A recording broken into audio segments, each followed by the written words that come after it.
Thank you very much. As Dave indicated, grab a couple of chairs. As Dave indicated, my name's Dave Spatafore, and when he said that I've been around with dinosaurs, he's not actually far off, for two reasons. The first one is I just finished my 50th legislative session. So that's, if you look at those, those are almost worse than, legislative years are almost worse than dog years. So that tells you how long I've been around. But what actually is a little bit more intriguing is I was born and raised in Carbon County, so literally I'm a carbon high dino. So Dave was absolutely right on that.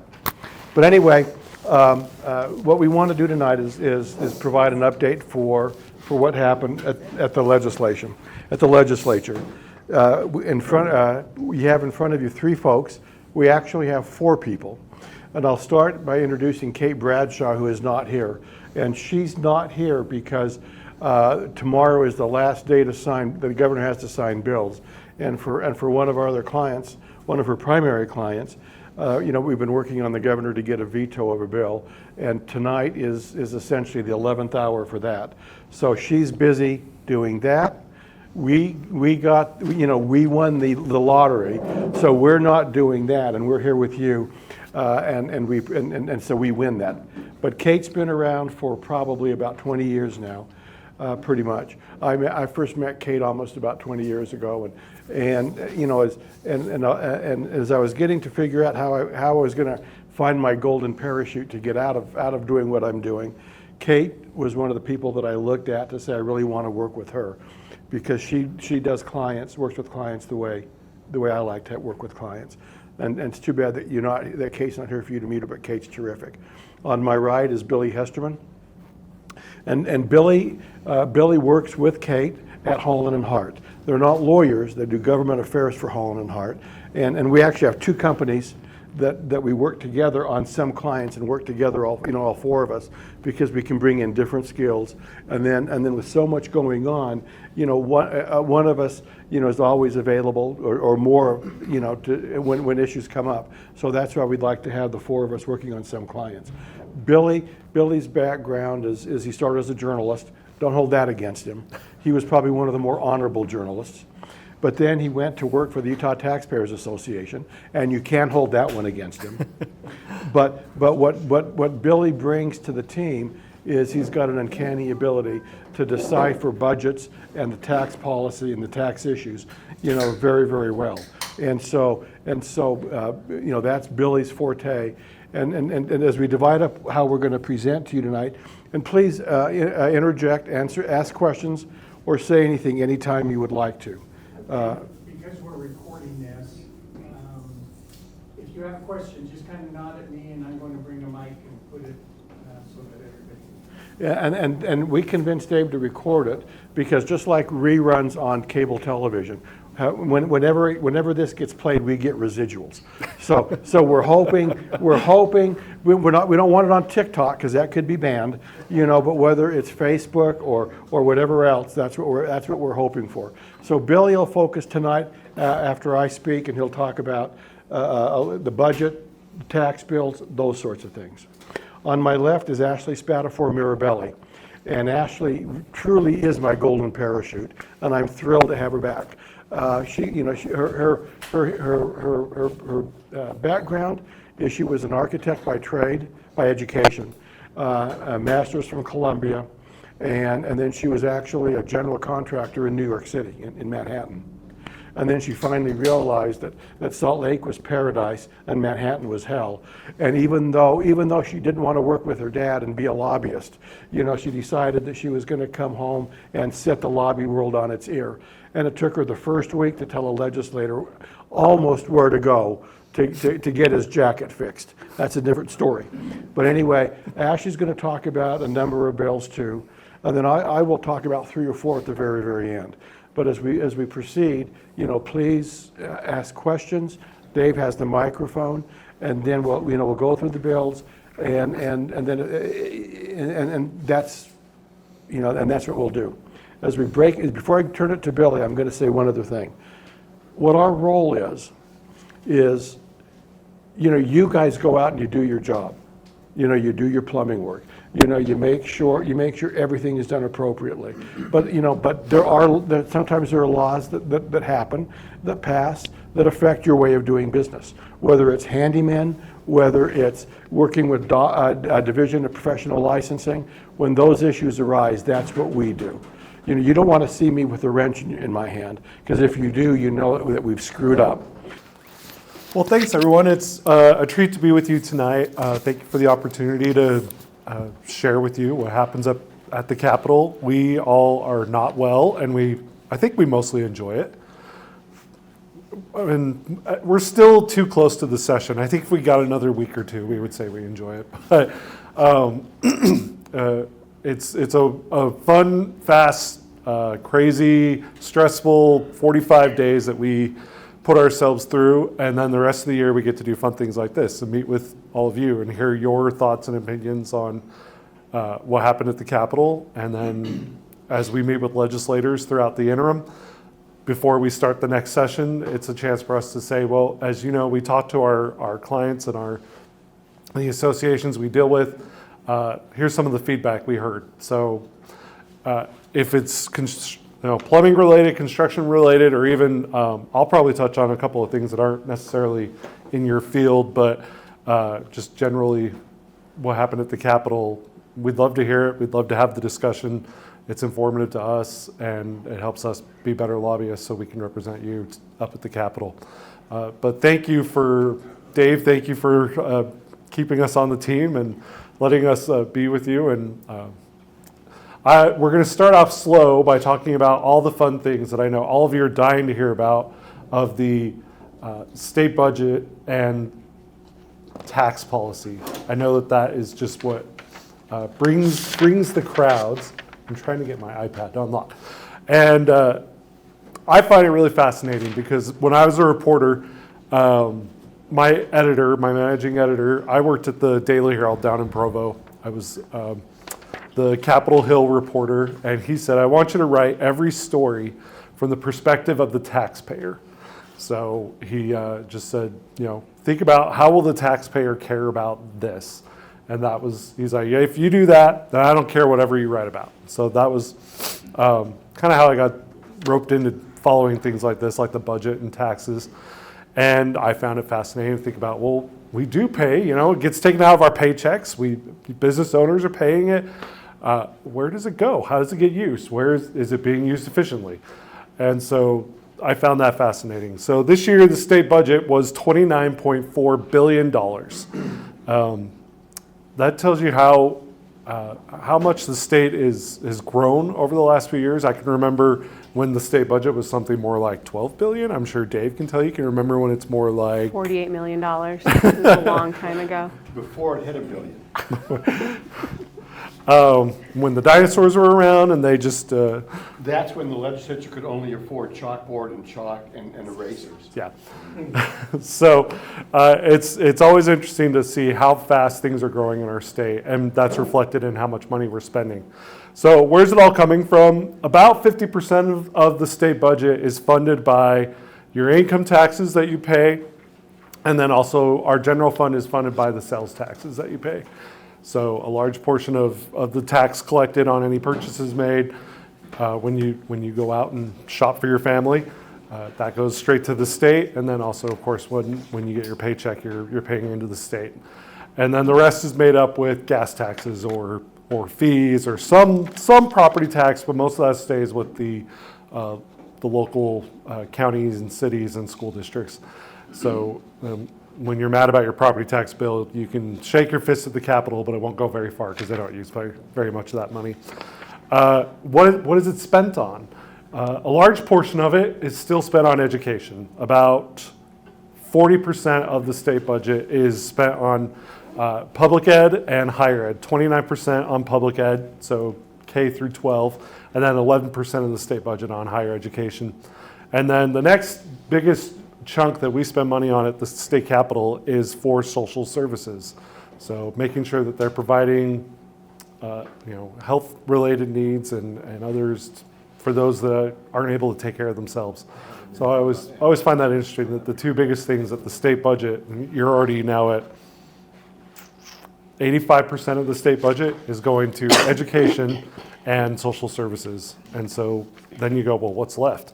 Well, you still have law enforcement. We need to make sure that the highway patrol is able to do what they do on the highways. You still need to build roads. You still need to make sure that you're building buildings that are owned by the state. So anything that's having to do with state offices or agencies, state parks, state trails, all those things that we still have. So that's where the money gets spent.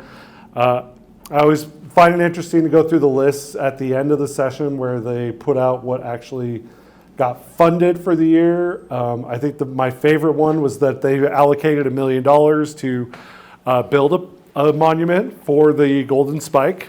I am a big fan of Promontory Point and the railroads and the trains and the history we have here in the state. And so this is really fascinating to me. That I don't know if any of you have seen the ginormous Golden Spike on the back of a semi truck that's been kind of paraded around the state a few times over the last few months. That will have a nice place to live eventually. That'll cost around $1 million. So that's one thing that the money got spent on. There's other things that they're seen as. I think all of you see this as business people. Of we're making an investment to help something happen that will return X amount more in economic activity generated. So something like the PGA Corn Ferry Tour that will be coming down to St. George. So there's $75,000 on that. Not a big deal, but something that they're putting money into. The Sundance Institute gets money, $1.3 million, $7.5 million to give a loan to San Juan County for them to work on rebuilding their hospital. Just kind of all different sorts of things out there. There is $3 million going to the Utah Sports Commission to help with sports and Olympic event funding, and then another $300,000 for the Trade and Economy in Asia partnership. So there's always those kind of fun, just things that you find in there that you're like, oh well, there's that. The Hill Aerospace Museum gets $100,000. So it's just always those things that as you go through, every legislator has something from their district that they want to see get funded. And then when you look at what they did with the final budget, it's kind of fun to see who won, who got what they wanted funded, and then who didn't. So that's the state budget. As far as the process of how it's created, it does involve, to a point, all 104 legislators. So even the legislator that represents you from where you're from is on a budget committee. They're all on budget subcommittees who are assigned a particular area. So someone might be on a transportation subcommittee, or another might be on a social services, or another one might be on education. And they all review the state budget, make recommendations to the Executive Appropriations Committee, which is made up of the legislative leaders, the majority leaders, minority leaders, the speaker, the president, so on and so forth. It's slanted that the majority has more votes on that committee than the minority party, but they're involved also. And then that final committee makes the decision on how the final budget looks. So they're all involved in that. So if I haven't put any of you to sleep yet, I'm going to move away from budget unless anyone has a question there. The other thing is that I want to chat with you tonight is about taxes. The biggest, general, how will taxes impact me this year was that the state did lower the state income tax, both on the individual and corporate side, from 4.65 to 4.55%. It was about $164 million tax cut to the state budget. So when you say $29.4 billion and then you hear $164 million, you kind of go, that seems really small.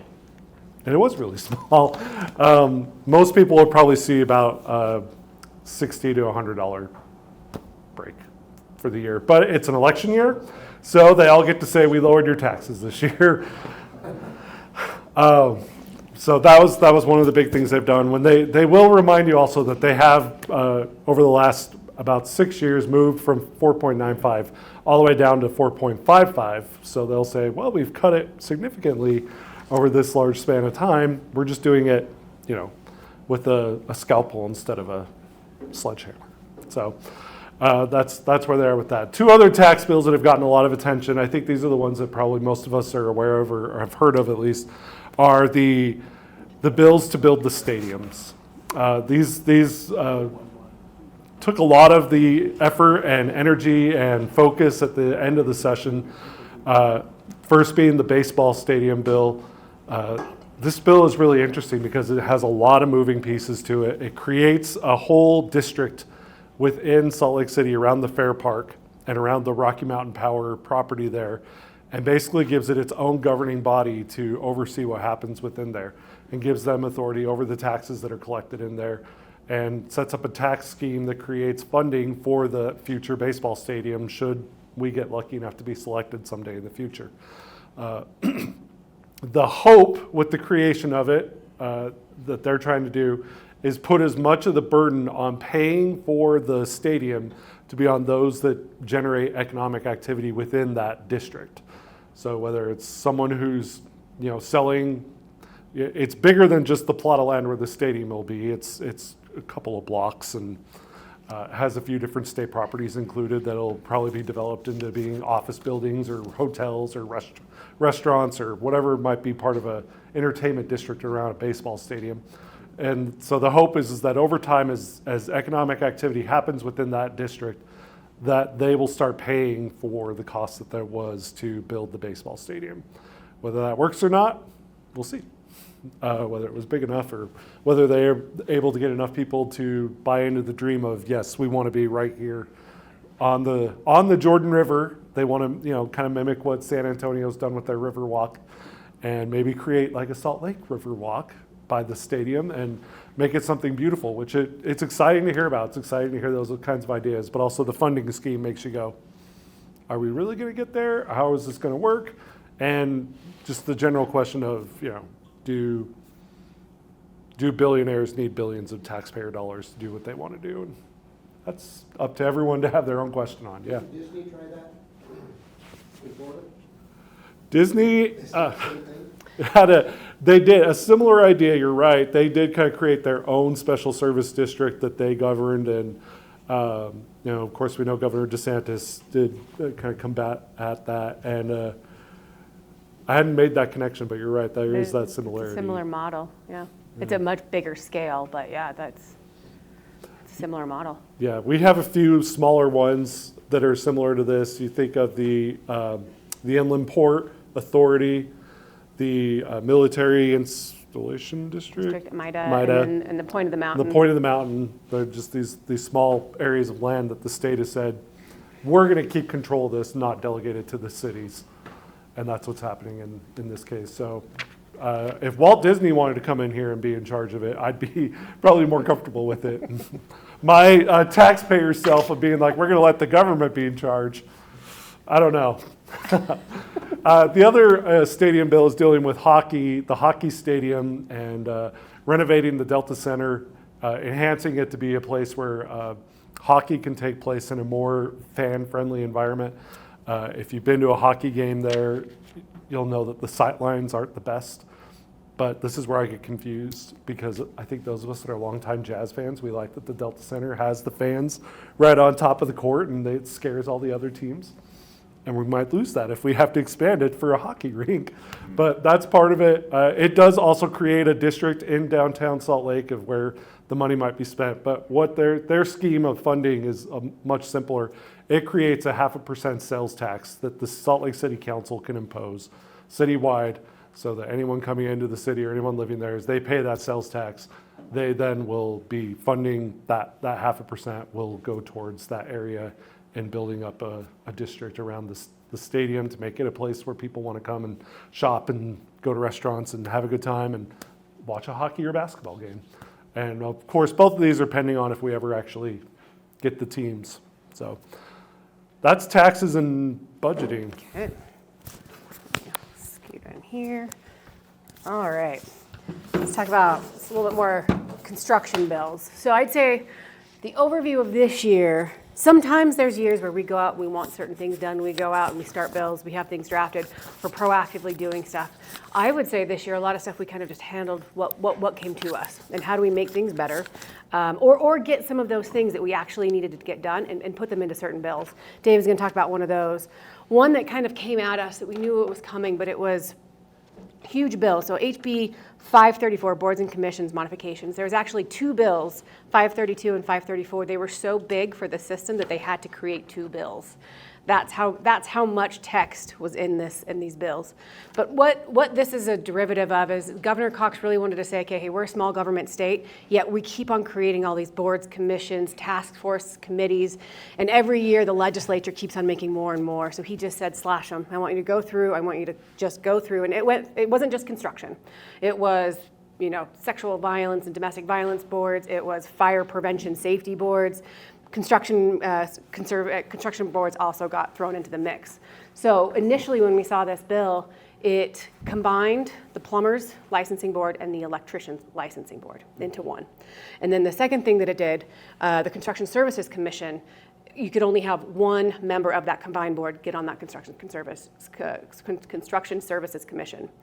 So we were originally worried about getting rid of the two boards, right? How do plumbers and electricians talk about the same things? They talk about different things. Just explain how important the Construction Services Commission. Oh, really in a lot of, that's where we talk about licensure. That's where we talk about expedited licensure. That's how we talk about education. That's really where we protect licensure in the way that we want it. And it's very active, right? Dave's on all of those meetings. Lobby team tries to attend those meetings as well, because that's where all the policy actually happens, right? Like the details, nitty gritty, and what happens to you on a day-to-day basis. That's where a lot of those things happen. So The administrative oversight of all elements of construction. Home building, plumbing, electricians, everything. So the concern there was, what if that one individual from the combined board was an electrician? And then you never had a plumber's voice on that Construction Services Commission. So what we wanted to do originally was to keep both the electricians and the plumbers licensing board, but that was a no-go, because every single board and commission throughout the state was either getting removed completely or truncated and reduced in size. So what we did is we went to the sponsor, and he was getting hammered from every single angle and from every single entity. Those didn't show up at the beginning. Oh, it was the last. and you can tell by the number. It was 534, 532, and 534. So you're at, when was it? Week 3, Probably week 4. Week 4 of a 6.5, 7 week session, right? So it's at the very end. So all of a sudden you have these massive, massive changes. And you can imagine the angst that created through everywhere. And is what we did is we kind of took a scalpel, right? We went to a very delicate approach, because we knew that the representative, Cal Musselman, who actually is a journeyman plumber. Master. No. He's a master plumber. Was he really? Yes. Oh. No longer, he's actually in real estate, but he actually is a licensed plumber. We went to him and we said, hey, all right, we understand that you've got to reduce these boards. We get that, but at least have one plumber and one electrician always on the construction services. That way, whenever they're talking about anything related, there's always an educated person from the industry on that board making those decisions. And so we kind of had to do a light touch, right? Because he was getting hit from all the sides. So what we did is we gently said, hey, we know you're a plumber, there's all these big differences, but we did it kind of behind the scenes. And sure enough, when that bill, went through the House, and when it went to the Senate, I think it was on the Senate floor. It was no Senate committee. Was it the Senate committee? And what he did, to make sure that it wasn't, because if he started to make concessions for one industry, all of a sudden everybody was going to want a concession. So he kind of tucked it in there as a technical change. But it's a big change, right? It's a really big deal, because there's always you're always going to have a plumber on the Construction Services Commission. So that was one, right? Not a great bill, but we really came out on top, considering where it could have ended and where it happened to a lot of different industries. So that was a good win. My favorite point on that, and as Ashley and Billy can tell you, is Dave always has to comment, I have to comment, have to tell stories. except for taxes, because he doesn't get them. Yeah. Yeah. I don't want to pay him. I don't get it. But anyway, when we talk about plumbing and electricians, we represent IEC as well. We talk about the industry, and we want to maintain industry and not have a fight between union, non-union. That doesn't help. But being pro-industry, trying to do what's best for everyone. But my favorite story on 534 was it eliminated the State Labor Relations Board. Eliminated it. And all of a sudden, AFL, and we have friends at AFL-CIO, they got this position that they wanted to retain the Labor Relations Board. Well, they didn't make headway in the House. It's over to the Senate, and they try to make that change. And the research was done, and the last time the Labor Relations Board met in the state of Utah under that section of the code was 1957. So, you know, if you're going to try to do something, at least do your homework before you try to make a change. All right. Another bill that we wanted to bring up, again, we didn't bring this up, it was one that kind of came at us, and this was HB 483, Construction Trade Amendments. So this was coming out of Richfield? Richfield. Handyman is what the bill originally did, is it took that handyman licensure number, which I think was what, 3,000, right? So 6,000 maximum, raised it to the right. 35. So it started at that's where it was, and they basically are saying we're doing this handyman out in Richfield is basically saying I can't do enough work to get under this level. So what they wanted to do was raise that handyman exemption up to 35,000, which is huge, right? Like that's a big difference. And then you start talking about how is what a lot of folks will do in their handyman, right? They'll break it up into 3 different jobs. So all of a sudden you're almost at $100,000 doing a handyman job into different pieces. And so that was a big concern for us. We negotiated, we kind of started talking to this gentleman. We worked it out. I think it ended up at 7,000, right? So he wanted it at 35. We got it down to 7. But what we did also do in that bill is we tightened up the language on plumbers and electricians, basically saying you have to have a license to do any plumbing or electrical work. And it's a small word. We just changed the word to shall, right? But by doing that, basically says you can't do any plumbing if you're a handyman. So. One of the key words was taken out, which we. Oh, the repair. They can repair a fixture. Yeah, They can't replace. it. Yeah. So to me, that was a huge. And again, right, we didn't start out with this bill, but we were able to make it better. And I think raising that up, I think, to an agreeable amount, I think is okay, right? But also getting tightening that language in around what you can and can't do as a handyman. So again, Very definitive line. yeah. And what was interesting, when that bill originally came out, Doppel put not a huge fiscal note, but it put a fiscal note on it, because basically, if you were to raise that limit to 35,000, they basically were going to say there's going to be more citations and more violations. And so that was also helped us to say, hey, we got to keep this handyman thing to an appropriate level. And we also changed in the bill penalties. Oh, right. For operating without a license and working outside of the purview of what your license is. And also you have to get a building permit, right? And Could be a violation. And the building permit violation. So what we've done is we made a bill that we hated and turned it into a bill that we really liked. It's very decent, yeah. And it was very helpful. And that's a lot of what we try to do, right? Is where are those opportunities that we can come in? Just a couple of bills that didn't pass, but we did work on. So there was HB 368, the apprenticeships, public works requirements, which basically would have required all projects over a certain size to have a federally designated apprenticeship, right? Which would union, right? And so we were able to not only convince a sponsor, right, not union, not pro-union, but hey, how do we create and enhance the industry as a whole, right? Like this doesn't solve that problem. So in the end, they actually turned the bill into a completely different bill for workers' comp for law enforcement. But we were able very early on to convince the sponsor to not run that bill. The second one that we were able to keep off an agenda was HB 458, Public Contracts Labor Amendments, which would have basically the Labor Commission basically would set wages, right? Every county would have a set wage. Again, we kind of talked about, pros and cons and why that would be problematic, and it never was on an agenda. Davis-Bacon statewide. Yeah. Projects And I think it was local governments, but again, that was another one that we were able to kind of knock out really quickly. Thanks, Ashley and Billy. Just a couple more ideas before we end and hopefully have a discussion. One bill that also. Sure.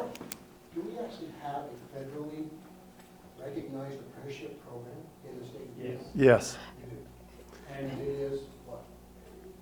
Is it? it's not like the problem that because Doppel has their own licensing requirement for plumbing and electrical, it doesn't really fit with the federal. Now, if someone goes and just becomes a federal warrior. that program, they can work on federal jobs only. So we've looked at it as this, the association being the provider and keep track of all that. And so we the employers, then we can do federal work and we take care of all that. But there's too much bureaucracy and too much. So One of the problems we run into is that we have a David Bacon wage job, and we have to pay our apprentices at journeyman rate. Right. Because we don't have anything recognized in the state of Utah to say, hey, this guy's an apprentice and here's his pay.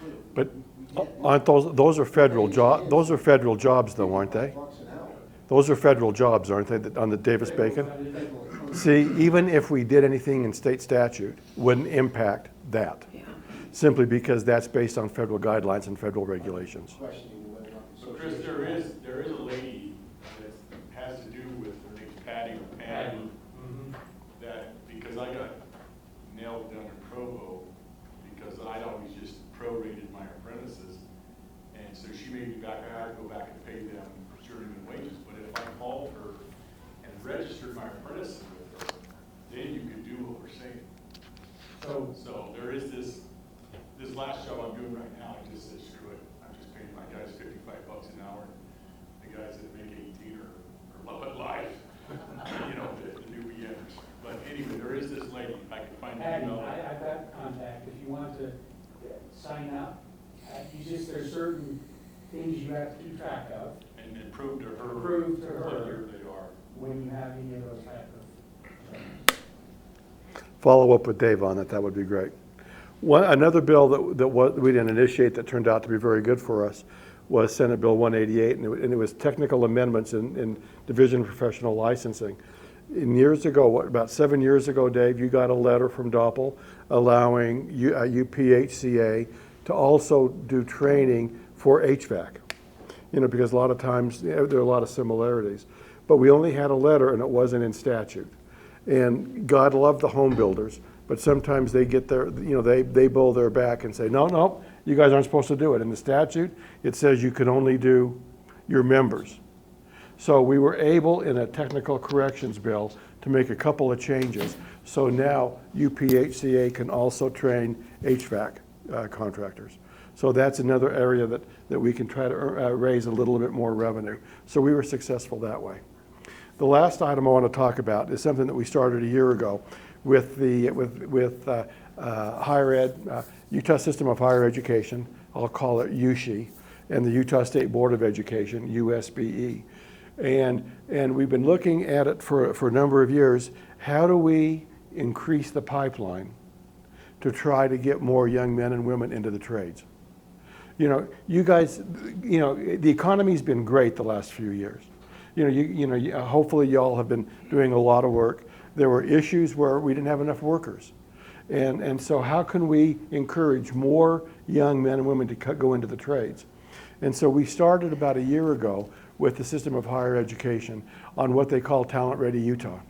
And what they wanted to do is they want to create a partnership with companies in the trades they can work together with the companies, and then we can try to we can try to educate, train, and recruit out of high schools. And that's the goal. And we started maybe last May, I believe. This last legislative session, 3 bills were introduced that affect Talent Ready Utah. And so from last May through January, we've met regularly with higher education and with the public schools to try to get more kids, you know, who really shouldn't go to higher education. You know, I'm not trying to create an issue. There are kids who should go to college, and there are kids who maybe shouldn't go to college. And I'll tell you, Sunday night, I don't know if any of you watch John Oliver on HBO. He does a lot of humor stuff. He did student loans the other night on his show, and he talked about how many billions of dollars people still, as an adult, owe on their student loans, and they can't pay them off. You know, because the companies, it's just like your credit card. You pay the minimum, you're going to pay for 30 years, and you're going to pay 3, 4, 5, 10 times what you originally owed because of all the interest that's generated. Same thing with student loans. So what we want to do is to try to work with kids and with the counselors and public ed on kids who really shouldn't go to college, and maybe try to steer them toward the trades. So this is a work in progress. It's probably going to go another year, maybe 2 years. Why don't you explain what was passed at the session before about the 18, 16, 18-year-old internships? A year ago, thank you, Dave, a year ago in the 2023 session, the legislature passed something that was very intriguing. And this is what really got us thinking.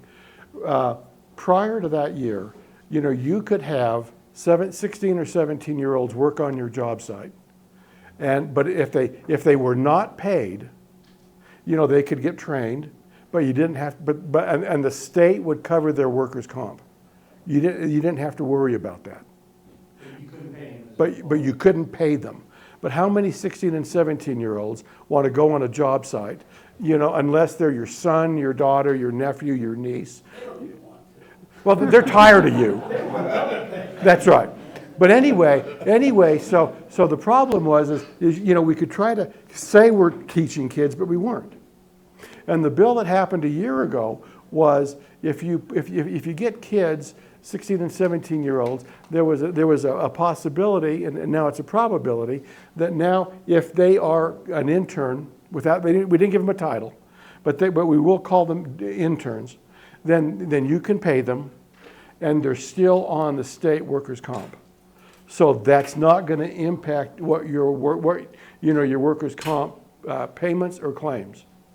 And so that gave us an opening. And so now what we've been working on with these folks is how can we work together to try to start training and encouraging and training young men and women that maybe, you could go be a plumber for $55 an hour and you don't have student debt. You can go do certain things and work with your hands, do what you may want to do, and then figure it all out. So anyway, we're in the process of doing just that. There are about 200 high schools in the state of Utah. 40 of them right now have some kind of active construction classes that we didn't know about. And they're few and far between. But the other thing that high schools have what's called UETN. That's every high school is connected, to Wi-Fi, through hard cable. So just because that teacher may be at Skyline High School or at Olympus High School, they can teach they can teach kids in other high schools. And then what we've been asked, and Dave is working it with UPHCA and others, is how can we get you who may want to play a role one day a month, come in and work with these kids and talk to them about what it's like to be a plumber. And so we're looking at the various standards in their classes. At 16 as a junior, what we really wanted them to do and what we're working towards them to do is to develop a work ethic. Because sometimes that's lacking right now. A career for somebody 21 years old is what they're doing today, not what they're going to do 4 years from now. And so what we wanted is try to develop that work ethic, what it's like to go to work at 8 o'clock or 7 o'clock in the morning and work all day. How to, all sorts of things. Teach them about what plumbers do, what electricians do, what elevator mechanics do, what sheet metal workers do. And then when they're a senior in high school at 17, maybe they can focus on one of the trades and put them on a job site. And now if you want to hire them, that they've had a year of basic construction education, and you're not getting somebody green. And they'd be an intern. They could start earning apprenticeship hours both on the job and in the classroom. And that'll count toward their 8,000 hours as a junior, senior in high school. And we want the credentials to be stackable so that if you're looking at hiring an apprentice at 19 or 20, you can take a look and say, oh, this kid's gotten 2 years of basic construction and plumbing work, at Olympus High School or at Granger High School. And he has in his resume a stackable credential because he's already earned 1,000 hours, both in the classroom and on the job. So that tells you that he already is partially through that first year of his apprenticeship. So those are the things that we're working on. There were 3 bills that dealt with Talent Ready Utah, and they all passed. We've already contacted the contacts that we have been working with at UPHCA and USBE to try to continue what we need to try to do. So we're working on that. But Rest assured that these guys are really driven that for the industry.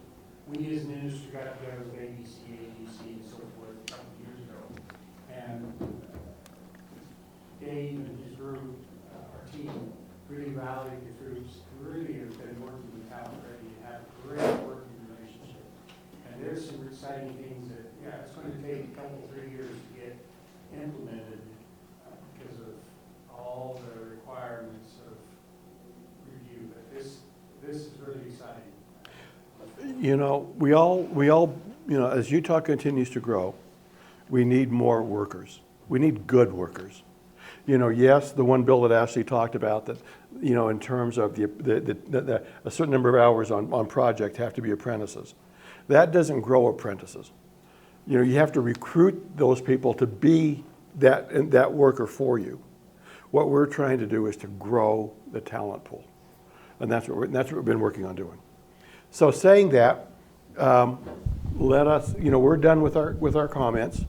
If anybody has questions or comments, please ask. If not, Just give me a second to get over here.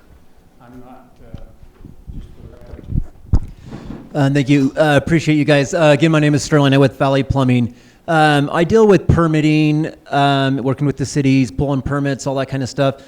I've got a couple concerns, questions, kind of thoughts here. One of which, a lot of the cities that require, we need 24, 48 hours notice before you dig. We got to go through all these processes before you're supposed to dig. What do we do for people that are without service? I mean, it's an emergency situation, and how do I explain to my customers that you got to wait X amount of days before we can dig? what was in the bill? The second part to my question is, in that whole permitting process, is there a way to get some attention towards drafting a bill to bring forth where we could create maybe a geographical location, maybe by county, to where there's a platform for contractors to go in to pull their permitting, to make a more streamlined, smooth process, so you're not going from one, we work in a very large geographical area across a lot of different cities, and every city's got a different platform and a different process. Great. Two great questions. I'll start with the second one first.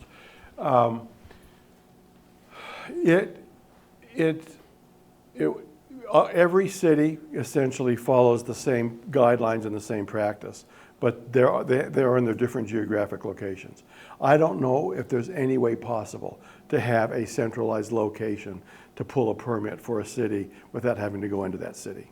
I think that unfortunately it is a hassle, as you were explaining, but I think that, I don't know if that's a doable situation.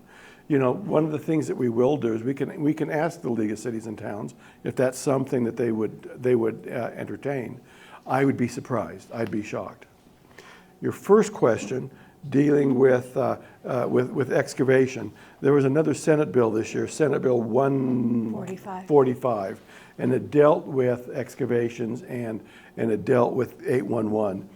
I think, if I'm not mistaken, and Billy, you're looking at it, I think there needs to be a time frame to notify before you dig, so people can go out and do the marking. I don't know if we can get away with changing that. There is an emergency status that they will go out within a few hours. Right. But they're not necessarily the problem. The problem is, if we have to have a permit, it has to be approved, the whole process. We can call 811, they'll get out there immediately, mark it. Oh, so you're talking about getting the permit? I'm not talking about the 811 to dig, I'm talking about the actual permit from the city. Like, that's for a different example, if I'm issue. doing a liner in Salt Lake City, they want a pre-inspection, and they want a pre-inspection before you break ground. Well, if they have to get 24 hours notice before a pre-inspection, And it's an emergency. what do I do? Okay. Let us look at that. Let us talk, we know who to talk to. They'll probably tell us where to go, but we know who to talk to. Well, Salt Lake City's pre-inspection, the hard part is you gotta, now you can do it online, you can pull that permit. Correct. But before you had to go to their office. Yep. They'd only let one One person person in. in. So you had to sit out and wait for that person to leave. And then, sometimes. There's one some day, cities that 2 are days, getting 4 better days with it, before but- that inspector, In- he has in- to meet you there. In terms of that emergency situation and pulling a permit, which cities are giving you the hardest time? All of them? Well, you just said Salt Lake, you can do it online. Salt Lake is the one that Salt makes you Lake is crazy. very It's notorious for the being sewer line. difficult, Well- but once you kind of figure it out, it's getting easier and better. The rural areas, we just dealt with one up in Plain City today. That one's been a nightmare, but Salt Lake, South Salt Lake, there's a little tiny pocket down in South Valley that's. So a lot of cities. For cash only, it's wild. Yeah, we talked about the cash bond earlier instead of the surety bond. So we've got a couple of things that we can follow up on and talk about. And don't have the final answer, but give us some time, let's take a look. And one more quick question about inspections. Is there any way to at least do a bill to make the cities give us times when they'll be to the job site? Some cities, Salt Lake, they'll give you an hour, 2-hour window. Some cities, they won't even tell you if it's an AM or a PM inspection. And, we don't have time to sit there and wait for an inspector. So it'd be nice if they did something that said, you need to give these guys at least a 2-hour window of when you're gonna be there. So you want them to be a cable company? Yes. But when you got 2 guys sitting there waiting for an inspector, Let's talk about that too. In city inspections, building inspections, fire inspections have been issues the last couple of years at the legislature. And did that get passed? Yeah. When Senate Bill 185 got passed. Yeah, so basically that's if you call for your inspection, you have that 3-day, that 3 days, and if the city doesn't do it in 3 days, there's a third party. You can go ahead and hire a third party off their approved list. And then I think. DFCM's approved list. No, it's the cities. That's the city's approved list. okay. So each city is going to have an approved list. What I don't know, and I think there's also like an indemnity thing, and so there's a couple of other things, but that bill did pass, so there's opportunities for additional, but that's a different. But it's You 3 want this- days, you submit the plans and they have 3 days. It's To approve the plans. It's a 3, approve the plan. yeah, it's a 3-day for. But the inspection is different. I know what you're talking Yeah. about. But you're talking about the window, and that's a Yeah. different thing. We'll talk about, let us, those that we have some questions that we can follow up on. Dave, there's another question over here. You did that I on did purpose. this on purpose. I know you did. If I remember right, a few years back, they passed, I don't know if it's laws or with Doppel or whatever, that said all cities had to follow the same code. Do you know what I'm talking about by any chance? Are they ever going to enforce that? Because all cities, what we hear is go ahead and file a complaint.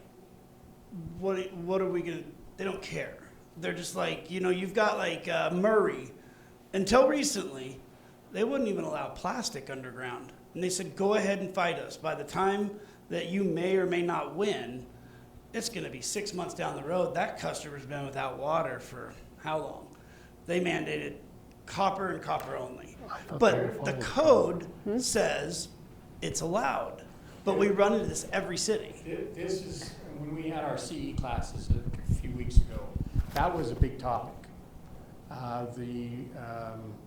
The cities kind of know that the appeal process, people don't want to go because it will take time, and money is time, but they don't want to get the inspector mad at them, because the future inspections, they can then. Mess with So them. this has been a Okay. pretty big issue. Park City, only thing that goes underground has to be glued. But every other city is fine with mechanical joints. Park City has to be glued. Now, Park City may be different because of the weather. And I do know the codes. But they're going beyond what the state Okay. modifications and It's changes. difficult for somebody like us. We don't do a housing complex that, we're working on 100 units in one city. Yeah. We're maybe doing 3 to 4 jobs a day in different cities. But somehow we have to know, which the inspectors won't tell you. They just say you should go. And we just have to hope that we did it right. Sometimes we win, sometimes we lose very bad when we have to pull out 300 feet of pipe and glue the whole thing. Okay, we'll check on that. That's something we can check on too. Any other questions? You know, We got Dave, a you full told me there list. We wouldn't, came out with more than we came in with. you told me there weren't be difficult questions. Well, that is a hot topic. That one is a hot topic. Perfect. But anyway, you know, as Billy said earlier, We had an apprentice come out of Payson that was already done in high school with his first year of school.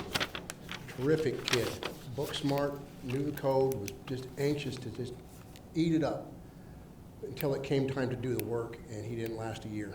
see that, The work scared him away. The Right. hard work, out in the sun, and so getting the kids out is huge, but we do have a problem, and it's been workers' comp problem, is that you can't be on a commercial project until you're 18. And so there's a little bit of a gray area there. Now, a walkthrough would be fine to walk a project, potentially, hard hats, vest, whatever, more of a group coming through, walking a job, but actually putting the tools on, I'm really wondering if you would have a problem with that.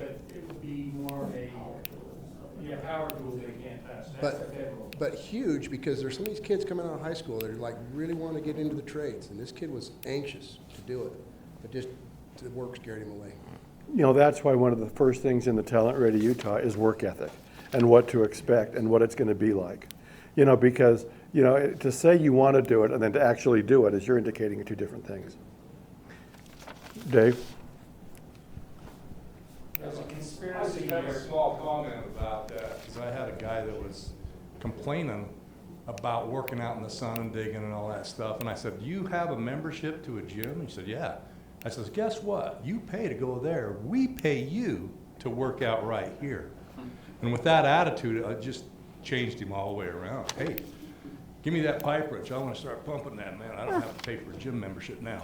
Perfect. But anyway, thanks, Dave. Thanks for having us here. You know, we enjoy working with Dave. Does a great job. We enjoy working with Dave. We work with a number of subcontracting organizations.